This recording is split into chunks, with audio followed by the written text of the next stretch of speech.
Good morning, good afternoon, good evening, and welcome to my channel. Thanks for tuning in. And I'm just here to tell you it's going to be so beautiful here today in Charlotte, North Carolina. It is going to be 87 degrees. That is a warm summer day, not a early spring day, a summer day for sure. And I'm here for it. I can't wait to be able to go out and get that natural vitamin D. I'm going to be popping in and out for sure. What is the temperature like and the weather like where you're at? I hope you're experiencing great days just like this as well. Yesterday was like 82 degrees, but today I think it's going to be a lot hotter. I just hope it doesn't get too humid too soon, because yesterday, even at 82 degrees, it was so perfect.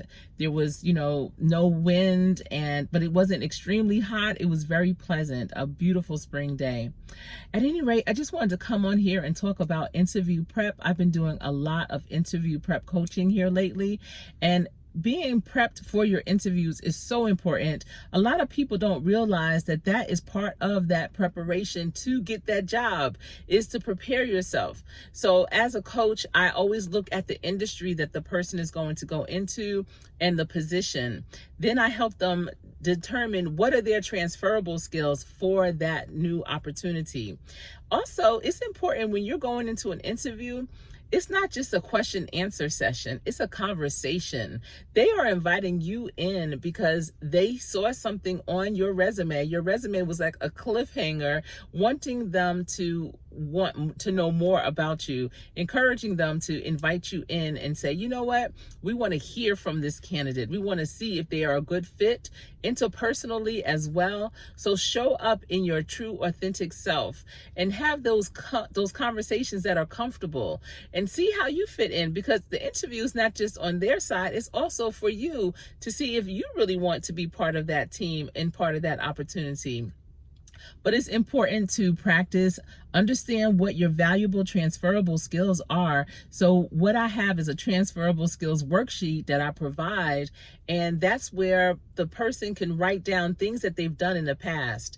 It could have been something from their current role, a past occupation or position that they've had, volunteering, something they may have done with their family, anything with a nonprofit, anything that they've ever done that was significant.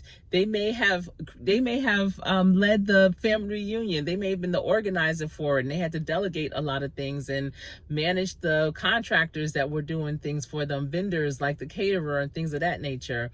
It may have been a big project that they've worked on that saved money, saved time, that they did in their current role or a previous role.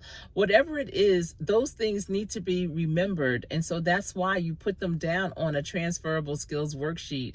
So this way it'll always be top of your mind and you won't forget the value that you actually bring. When you're talking about things that you've done on an interview, people always think, oh, well, I didn't get paid to do that, or, oh, I was just doing that as a volunteer, or, just as a favor. I couldn't remember the word. But those count too, because that is something that you actually did. And that's why for mothers and even wives, I talk to a lot of NFL wives that are trying to go back into the workforce or trying to get into the workforce for the first time. Things that you've done, even if you didn't get paid, still count. They still matter. That is still a skill that you are bringing with you to that next opportunity.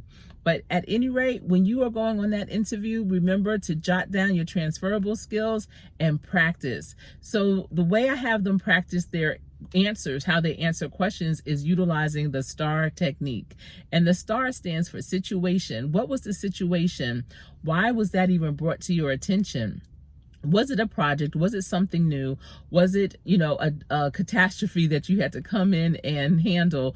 What was the situation? And then the T stands for task. What was your role in that? What was your position title? What role did you take in that situation? Were they bringing you in? Were you already involved? What was your task? And what were you asked to do for that situation? And then the A stands for action. What actions did you take to handle that situation? And your action should be in 3 parts, where you state, first I did this, Next, I did that. And finally, this is what we ended up doing, or what I ended up doing. So always think about it in 3 steps. So this way, you're not going off the beaten path, doing some sidebar conversations. You're staying very focused and intentional as you are sharing that information. And the R in the STAR is the results. What was the end results? The results are very important because it talks about the lessons learned, and that's where the real transferable skills come in. And a result doesn't always have to be positive. It doesn't always have to be a win. A result can be a lesson that you learned of what not to do next time, or what you learned to do better, or even what you will continue to do moving forward. So definitely answer all interview questions utilizing the STAR technique. And the interesting thing about the STAR technique is that it really captures every personality, because there are going to be people on your panel that are going to be most interested in the situation. They really are that type of person where they want to know what really was going on. You know, they are caring, they are curious.